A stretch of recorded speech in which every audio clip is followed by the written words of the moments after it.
Hey Twisters and welcome hockey fans. For today's video, let's preview the Atlantic Division ahead of the 2022-23 NHL season.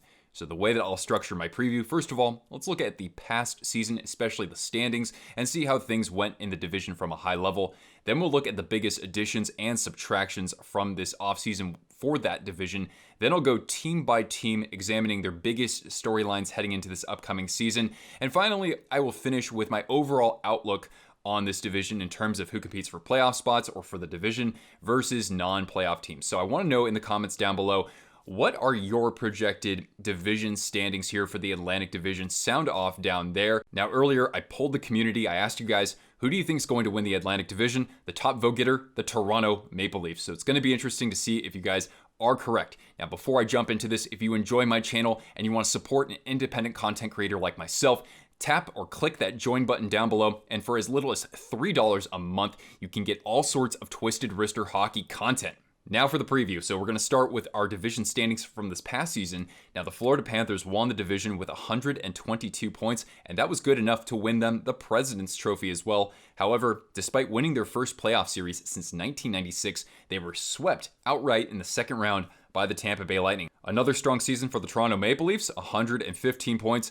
But they lost in the first round in 7 games to, guess who? The Tampa Bay Lightning, who finished with a respectable 110 points and got to Game 6 of the Cup Final. Boston also had a strong season with 107 points. They lost to the Carolina Hurricanes in 7 games in the first round. And then you had 4 teams from this division not making the playoffs. And there was quite a gap there between 4th and 5th in the Atlantic. So the Sabres, 75 points on the year. Right behind them, you have the Red Wings with 74.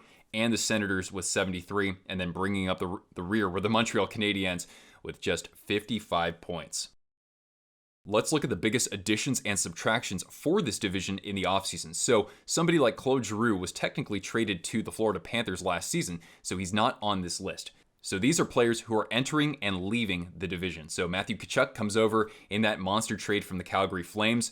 The Ottawa Senators land a couple of really big fish in the offseason, including Alex DeBrincat from Chicago and Cam Talbot from the Minnesota Wild. The Detroit Red Wings load up with free agents of their own, including Andrew Kopp, David Perron, and they trade for Ville Husso among acquiring other players. The Tampa Bay Lightning re-add Vladislav Nemesnikov, who started his NHL career in Tampa. He was coming over from the Dallas Stars. And Kirby Dach is kind of an interesting player, a 3rd overall draft pick at one point. He comes over in a trade with Chicago to Montreal. Now, leaving the Atlantic Division, at the very top here, we have Jonathan Huberdeau, just a monster season, almost a Hart Trophy caliber season. He's now in Calgary. Mason Marchment, the former Florida Panther, is now with the Dallas Stars. Jack Campbell leaves the Toronto Maple Leafs in free agency for the Edmonton Oilers. Ilya Mikheyev leaves the Toronto Maple Leafs for the Vancouver Canucks. The New Jersey Devils gain a couple players from this division, including Andre Palat from the Lightning and Eric Haula in a trade with the Boston Bruins. Ryan McDonough is acquired by the Predators in a trade with Tampa Bay, and Jeff Petrie, longtime Montreal Canadien, is now with the Pittsburgh Penguins. Now let's get into our team-by-team analysis. We'll start with the team that finished at the bottom of the division, and then we'll go all the way to the top. So Montreal is the first team, only 55 points this past season, which is quite the fall from grace after making it all the way to the Stanley Cup Final the season prior. So their regulation record was just 16-49. They were 27th in goals for, last in the NHL in goals against, second to last in power play, and 27th in penalty kill. Big storyline here for the Montreal Canadiens. Once again, probably no Carey Price for the season. He only played a handful of games last season for Montreal, and hopefully Jake Allen will be healthy for the full season. Otherwise, things do look a little shaky, let's just say, in net. They're going to have an exciting top line this upcoming season with the likes of Nick Suzuki, the new captain of the team, by the way, Cole Caulfield, who really flourished under interim coach last year, Martin St. Louis, who returns to the fold, and also number 1 draft pick Juraj Slafkovsky. So at least it'll be exciting to watch in that respect. Now, in addition to having a newish head coach, they also have a newish general manager in Kent Hughes, and he's done a good job so far in terms of collecting assets and also freeing up a little bit of cap space. Moving that long-term Jeff Petrie deal certainly helps, when at the same time they can't really move on from somebody like Brendan Gallagher. They also bring in Mike Matheson after a career-high 31 points in 74 games with the Pittsburgh Penguins. A really good season from him. They also add Sean Monahan from the Calgary Flames, who just maybe needs a change of scenery. He's scored upwards of a point per game in the NHL before, so maybe he can have some impact kind of in a bottom 6 centering role. But overall, when you look at this roster, despite some interesting talent on the top line for sure, Yeah, there isn't a whole lot here for the Canadiens. Some good role players here and there, but in terms of just high impact, I don't quite see that from the likes of Josh Anderson, Christian Dvorak, Evgeny Dodonov. These are still fine players, but for the role that would be required for them to actually compete for a playoff spot, yeah, there's quite a big gap there. Also, one note about new captain Nick Suzuki. He is a little bit banged up right now, so hopefully he'll be ready for the season opener.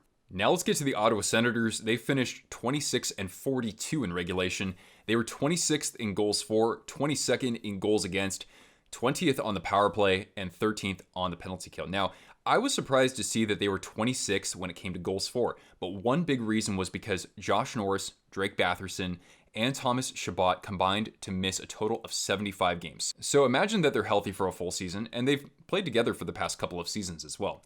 Now you add in Alex DeBrincat coming off a 41-goal season, the second of his career, and Claude Giroux, who also had a really strong season this past year. And so when you look at that top six, that's one of the better top sixes in the division, I would have to say. One thing about the Senators that some people might overlook is that their goaltending could potentially be a pretty solid tandem. So Anton Forsberg this past season, 46 games with Ottawa, had a 2.82 goals against average, 917 save percentage. That's pretty good for a team that's coming out of a rebuild. And they also added Cam Talbot from the Minnesota Wild. And yes, he is hot and cold for long stretches from my observations, but at least he finished the season really well for the Minnesota Wild. So 49 games, a 2.76 goals against average, and a 911 save percentage. But in his last 16 games, his save percentage, 921, and he had 2 shutouts. Now, I imagine that Claude Giroux will be a great veteran presence.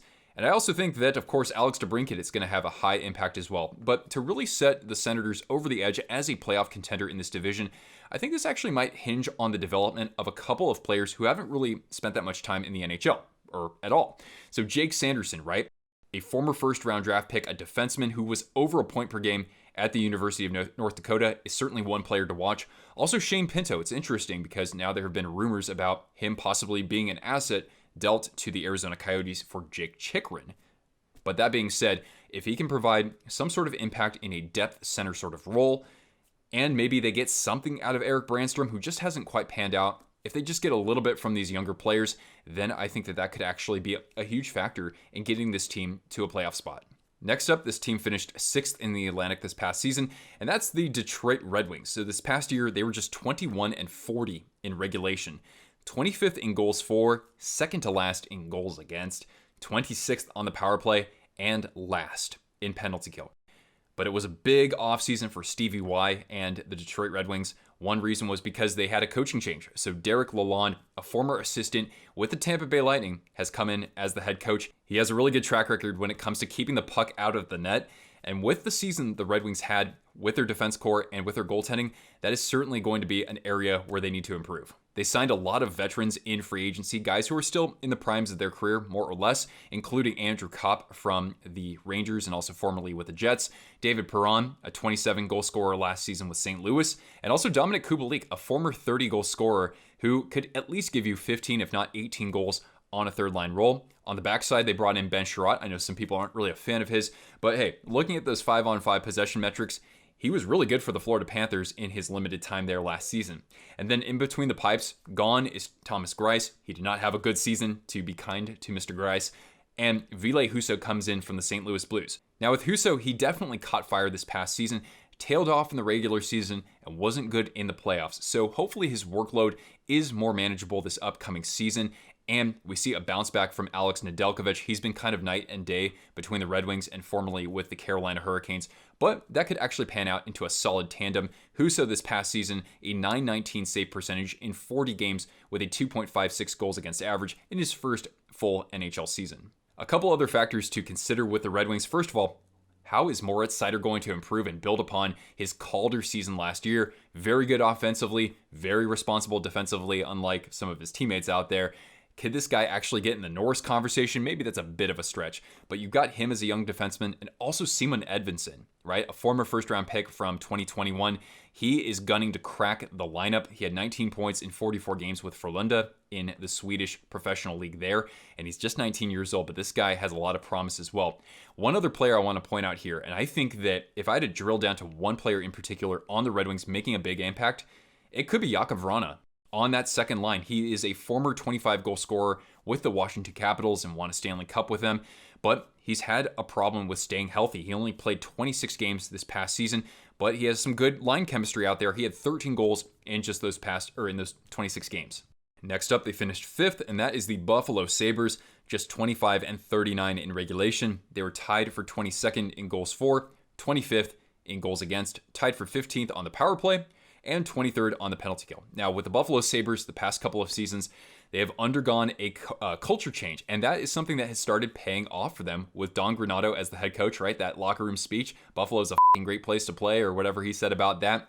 Also bringing in Alex Tuch, getting rid of Jack Eichel. That certainly was addition by subtraction. Alex Tuch, I think, should be the next captain of this team. He played in 50 games this past season, 12 goals, 26 assists, just a great explosive player. And I think of how Tuch, goes to Bills games and he's wearing his garb, right? And among the throng of Bills Mafia, this guy is just vlogging and having a good time. He's an everyman. And I think that is really what the Buffalo Sabres identity is going to be the next couple of seasons while some of their younger talent is developing. I have 2 big questions with the Buffalo Sabres. Looking at last year, Tage Thompson, his previous career high in goals was 8 in 38 games. This past season, he scored 38. How the hell does that happen? And Jeff Skinner, 33 goals this past season, looking like he's living up to the contract, at least that year. In the previous 112 games, he only had 21 goals. So can these guys produce at that same clip? I also question some of the young forwards on this team in the likes of Casey Middlestat, Peyton Krebs, and Jack Quinn. I think they need to take a big step forward, kind of like Dylan Cousins did this past season, if they want to actually be in that playoff conversation. One thing you shouldn't overlook is Eric Comrie. He comes over from the Winnipeg Jets. And yeah, Connor Hellebuyck is the workhorse there. He's going to take on the lion's share of starts, but Comrie in just 19 games was impressive, a 2.58 goals against average and a .920 save percentage. So I think that he'll at least share the net with 41-year-old Craig Anderson and certainly could be a 1A option. And of course, I couldn't leave out Owen Power, last year's number 1 overall pick. He had 32 points in 33 games at the University of Michigan this past season. And yes, he's a defenseman. So yes, I do think he's going to have some impact on this team, in addition to Rasmus Dahlin, who, as far as we know, if this team is a playoff contender, maybe Dahlin gets into that Norris conversation. Now let's go to the Boston Bruins. This past season, 40 and 26 in regulation, so a big difference between them and the bottom feeders in that division. 15th in goals for, very strong when it comes to keeping the puck out of the net. 4th in goals against, tied for 15th on the power play, a little surprising there, and 9th on the penalty kill. So for the Bruins, I think this is their last chance to win a Stanley Cup with this core of players. They retained Patrice Bergeron in the offseason. He won the Selke Trophy, and they also signed David Krejci, longtime Boston Bruin, who spent the last year playing in Czechia, where he's from. So that creates some needed center depth for the Bruins, because otherwise it's Charlie Coyle and who else? One other huge factor here is that David Pastrnak is an unrestricted free agent after this next season, and he's going to earn a pretty fat paycheck. I could see him at least at $9 or $9.5 million, especially when you consider somebody like McKinnon making 12.6. But with the Boston Bruins, this is a team that will win games with strong defense and goaltending. I think that if this team wants to be back in the playoffs, they have to expect to win games 2-1 or 3-2. They have Hampus Lindholm, who they brought in from Anaheim this past trade deadline, and they also have Charlie McAvoy, a guy who is now perennially in that Norris Trophy conversation. And in goal, Jeremy Swayman had a fantastic year, only starting 41 games or playing 41 games, a .914 save percentage, a 2.41 goals against average, and 3 shutouts. And this guy isn't even 24 years old, so the future looks really bright for him. But I do see 2 pitfalls for the Bruins if they want to get back into the playoffs. First of all, they're going to start the season a little bit behind the 8 ball because they're going to be experiencing some injuries with Brad Marchand out until at least late November, and also Charlie McAvoy is going to be out until maybe early December. So those are huge blows to the lineup. Also, Matt Grzelcyk could be out for a month. And the other pitfall here is that this division is going to be more competitive this upcoming season. It won't be as top heavy. You have teams like the Senators and the Red Wings making huge splashes in the offseason. Buffalo, they have something special developing there in the future, I believe. And also in the Metropolitan Division, even teams like Columbus, right? They added Gaudreau. New Jersey loaded up quite a bit as well. The Islanders, they were just really close to making the Stanley Cup Final 2 seasons ago. So these teams are going to be competing to knock some of these perennial playoff teams out of the picture. And Boston, especially with these injuries, they could actually be a victim of this. Now let's get to the Tampa Bay Lightning. Of course, they got all the way to Game 6 of the Stanley Cup Final, but they could not complete the three-peat. This past season, they were 39-23 in regulation. They were tied for 7th in goals for, 6th in goals against average, 8th on the power play, and 11th on the penalty kill. So in the offseason, their biggest subtraction player-wise, because Lalonde left for the Red Wings, Andre Palat, and he had a great postseason for Tampa, and so the top 6 looks a little bit thinner now. Now, certainly you could stack Point with Stamkos, who comes off a huge season, and Kucherov, who had a monster postseason as well. But after that, you have players like Nick Paul, Alex Killorn, Brandon Hagel. Paul has been a great two-way player for Tampa so far, but not a huge prolific scorer. Killorn didn't even have any goals in the postseason, despite, I think, like 25 this past regular season. Hagel hasn't been much of an offensive force for Tampa right now.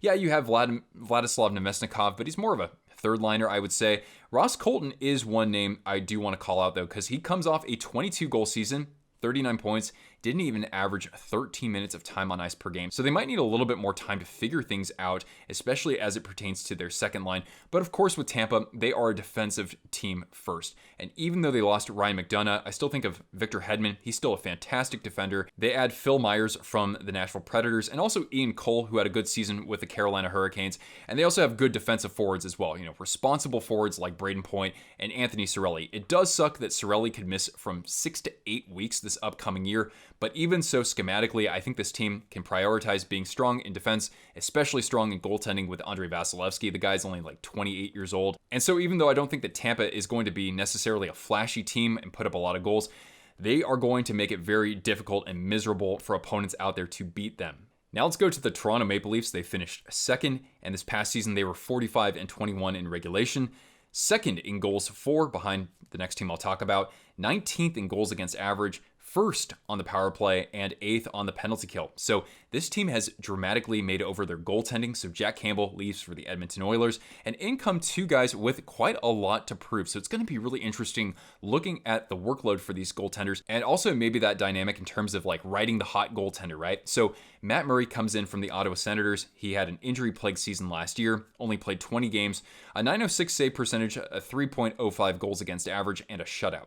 And then Ilya Samsonov, a couple disappointing years for him, especially this past season. 44 games played, .896 save percentage, 3.05 goals against average, but he did have 3 shutouts. So again, these goaltenders, they want to get back to where they were a couple seasons ago, especially for Murray, maybe 3 or 4 years ago, and reestablish themselves as true number 1 goaltenders in the NHL. Of course, for Toronto, they still have an excellent top 6 with the likes of Austin Matthews, Mitch Marner, and Willie Nylander coming off career highs, and certainly they are deadly on the power play. These guys are just in the primes of their careers, so there's no reason why the Maple Leafs can't be a high-powered offense once again. And defensively, a lot of people will say that's their Achilles heel. I wouldn't necessarily agree with that, maybe more so in the postseason. But this is the year I think you would see more of Timothy Liljegren and also Rasmus Sandin, especially Sandin, since Liljegren is going to be out for about a month, I would say. So look for Rasmus Sandin to get a lot more ice time and opportunities, especially if somebody like Jake Muzzin, right? He missed 35 games this past season, and he has kind of a nagging back injury right now. You're going to have to count on some of these young defensemen taking a step forward, but you still have the likes of TJ Brody and Morgan Riley. And also in terms of players who could surprise the Maple Leafs and make the roster, you have Alex Steeves, a guy who just put up 2 goals in the first preseason game. He's coming off a 46-point performance in 58 games with the AHL team, the Toronto Marlies, this past season. And also, of course, keep your eye on Jason Robertson's brother, Nick Robertson. Maybe this is the year he cracks the NHL lineup and is a mainstay for them. And lastly, we have the Florida Panthers, the President's Trophy winners. They were 42-18 in regulation. They were first in goals for by quite a long shot, tied for 12th in goals against average, tied for 5th on the power play, and 16th on the penalty kill. The biggest story for Florida, of course, was the Jonathan Huberdeau, Matthew Tkachuk trade. So in comes Tkachuk, 24 years old, coming off over 100 points this past season, just an absolutely monster year. But the Panthers lose a Hart Trophy caliber player in the likes of Jonathan Huberdeau. He was tremendous this past year. Mackenzie Weegar, a good two-way defenseman, and also Mason Marchment, a guy who filled in really well in the middle six, and he had a 6-point game at one point. So when I look at it this way, Tkachuk, a fantastic winger, in exchange for a fantastic winger and a different player in Huberdeau. But you also lose Marchment. Anthony Duclair has an Achilles injury. He's going to be missing several months, at least a majority of this upcoming year. So they're going to need somebody to step up in that sort of role. I mean, Sam Reinhart has been a fantastic fit for them so far, but he can't do it all himself. Fortunately for Florida, they still have 3 really good centers down the middle in the likes of Sasha Barkov, who was their leading goal scorer this past season and 99 points and always in that Selke Trophy conversation. They have Sam Bennett. He had 28 goals this past season. And they also have Anton Lundell, who was 6th in Calder Trophy voting. He could have been even higher up if he didn't miss some time, but he still had 44 points on a third line, and he can do a lot when it comes to penalty killing and that sort of thing. They also have a new head coach in Paul Maurice, the longtime Winnipeg Jets head coach. So he relieves Andrew Brunette, who was coach for most of the season and the postseason, and he had relieved Joel Quenneville. So they go with a coach with a lot more experience than Brunette. Now, 2 more things that I want to point out with the Panthers. First of all, Sergei Bobrovsky actually had a solid season. He bounced back pretty well. His best season as a Florida Panther by far. I thought he was pretty good in the playoffs as well. And behind him, you have Spencer Knight, who got a lot of starts this past season as well. Really was shaky early on, but as the season progressed, his last 17 games, yeah, he had a couple stinkers there, but he averaged a .923 save percentage. He won 12 of those 17 games, and he only conceded 34 goals in those 17 games. So look for him to build on that this season. And lastly, with Florida, and I think this could be a kind of a make or break for them as they compete for the division. This past season, they were the comeback cats, right? They won 11 games this past season when trailing heading into the third period. Now, that was the most in the NHL, and they had the best win percentage by far. They won basically 39% of those games. But can they make that a routine this upcoming season and expect to keep winning in overtime, 3-on-3, or in a shootout? Again, I point out that regulation record because to me, that's more telling of what a team will do in the playoffs, because in the playoffs, the overtime is 5-on-5 instead of 3-on-3. So watch for the Panthers to see how they clamp down defensively if Maurice kind of restructures the defensive system there. Yes, Weegar is gone, but you still have great defensemen like Aaron Ekblad, especially if he's healthy for a full 82 games. Gustav Forsling, he had 37 points this past season and was maybe their best defender. You can't leave him out as well. All right, now we get to my overall outlook on the Atlantic Division. So the way that I classify this, you have your non-playoff teams, you have your wild card contenders, and you have your division contenders, more or less, right? So we'll start with my non-playoff teams. The Montreal Canadiens, no surprise. They've got a long road ahead of them until they get back into playoff contention. You know, by that time, they could have a new franchise goaltender. So it's going to take a few years. I'm still excited to see what that top line does this upcoming season. The other team I don't see making the playoffs, the Buffalo Sabres. Now, in forming this opinion, it all comes down to those 2 questions I asked earlier. Krebs, Middlestead, Jack Quinn, what kind of impact can they create? Right? Can they take that big step forward? And also, can we expect the 71 goals from Tage Thompson and Jeff Skinner combined? Personally, I just don't see that. Then we get to my wildcard contenders. We'll start with the Boston Bruins. Again, defense and goaltending will be their backbone, so this team needs to win games 3-2 or 2-1. Yeah, they might be behind the 8 ball with injuries to start the upcoming season, and they have a new coach. I didn't even mention that with Jim Montgomery. But with this veteran core of leaders, forwards, defensemen as well, they could still be a scary team. They had 107 points this past season, and I think David Pastrnak wants a big paycheck wherever he decides to go. The Ottawa Senators are the next team I'll talk about here, loading up with Claude Giroux and Alex DeBrincat for a very scary top 6. Imagine a full healthy season for Batherson, for Norris, and also Thomas Chabot. Steady goaltending, I think that could be enough for the Ottawa Senators. I could see a situation in which 5 teams from the Atlantic actually make the playoffs. And lastly, I'll put the Detroit Red Wings in this conversation based on what they did this offseason, right? Bringing in a defensive-minded assistant as their head coach in Derek Lalonde from Tampa, loading up, like almost making a whole new line with the likes of Kopp, Perron, and also Kubalik, who could maybe fill in case somebody like Vrana is injured. Vrana is going to be a huge factor for them. Now, Husso, we'll see what we get out of him. Nedeljkovic would need to rebound as well. There are definitely several ifs with the Red Wings, kind of like there are with the Sabres, but I think that they have more experience already going into this upcoming season, so I would bet on that versus what the Sabres have. And then we have the division contenders. If I picked one team to win the division, I would actually pick the Toronto Maple Leafs as well, because if they have any problems when it comes to goaltending, they can just outscore those problems. The power play is absolutely lethal. You know, these forwards for them are just getting better. And I expect somebody like Sandin or Liljegren to take a step forward for the defensive core as well. You know, again, Brody, Riley, they're fine back there. They're fine. So I think that Toronto could be a force and win this division. The next team here is the Panthers. I could see them regressing a little bit with Huberdeau's absence, with Weegar's absence, but I still think that they're comprised fairly well in that they have good center depth, they have better goaltending than I think a lot of people give them credit for, and yeah, they still have Sasha Barkov. And even though I don't see Tampa winning the division, I see them as a lock to finish in the top 3. Their defense and their goaltending is just too good. Even with Ryan McDonough leaving, even with Andre Palat's offense leaving the team, and even with Anthony Cirelli being injured potentially 2 months to start the season, I still think that this team knows how to make changes on the fly as the season progresses, as players fill in for each other for injury purposes and otherwise.